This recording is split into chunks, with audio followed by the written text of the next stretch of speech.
Heading into the Big Ten playoffs tomorrow at Penn State, the Badger men's hockey team is tied for 5th in the conference with a 5-5-4 record. Not necessarily a season that inspires excitement. But Danica Lewis introduces us to a man with infectious enthusiasm that doesn't end with hockey.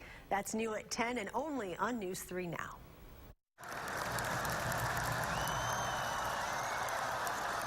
You've heard the saying, it's better to have loved and lost than to have never loved at all. Losing's not fun, but it's inevitable. The Badger faithful know that well. It takes an extraordinary act for me to not be at a hockey game. In a sea of 17,000, getting singled out requires proven loyalty. Here we go. The kind of consistency you'll find in Section 126. I mean, when it's hockey season, I plan everything Fridays and Saturday nights around hockey games. Big deal. Jeff Barrette guesses he's spent the last 15 years worth of winter weekends at the Kohl Center. You lose track when you love a team this much. Shot on goal. The thrill of being there when something special happens. That moment that you know that you're on top of the heap, that it's your team that just won. The feeling is just great, just fantastic.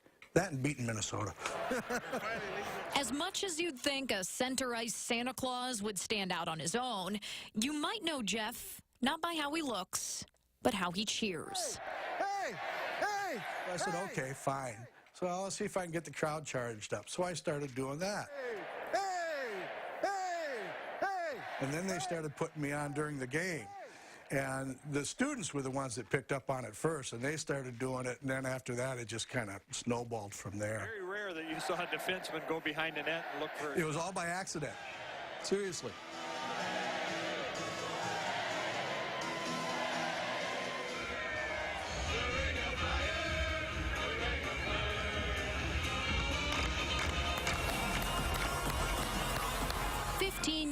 Fastened to his season seats like the pins that weigh down his signature cap. That was another accident.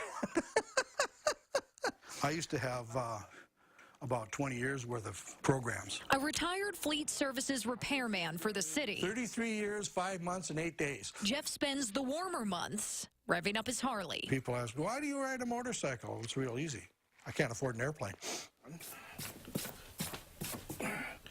When a biking buddy lost his battle to cancer, Jeff searched long and hard for something he would love. When he couldn't find an urn that made the cut, he made one himself.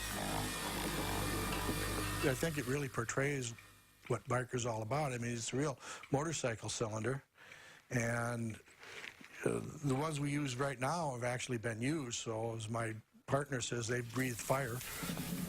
Ever since he decided to remember his friend in this way, Jeff's been securing platinum nuts and bolts to cylinders and creating custom pieces for a rider's last rest. He worked hard to patent the concept and sells them to families who have lost a Harley enthusiast.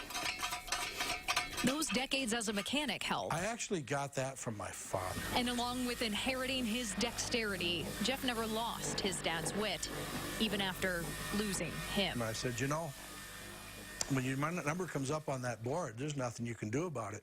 He looked at me and says, yeah, but you don't have to go looking for the guy with the chalk. I don't know how long I'll do it, but we'll see. We'll see what happens. Come on. Oh, I'll do it as long as I can. I'm not a young man anymore, as you can tell by the color of my beard. Sometimes simple things catch on. Mistakes turn into a legacy. But hey.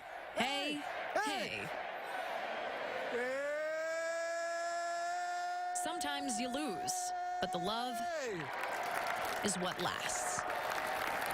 Everything in life, you win and you lose. It's just how you handle it.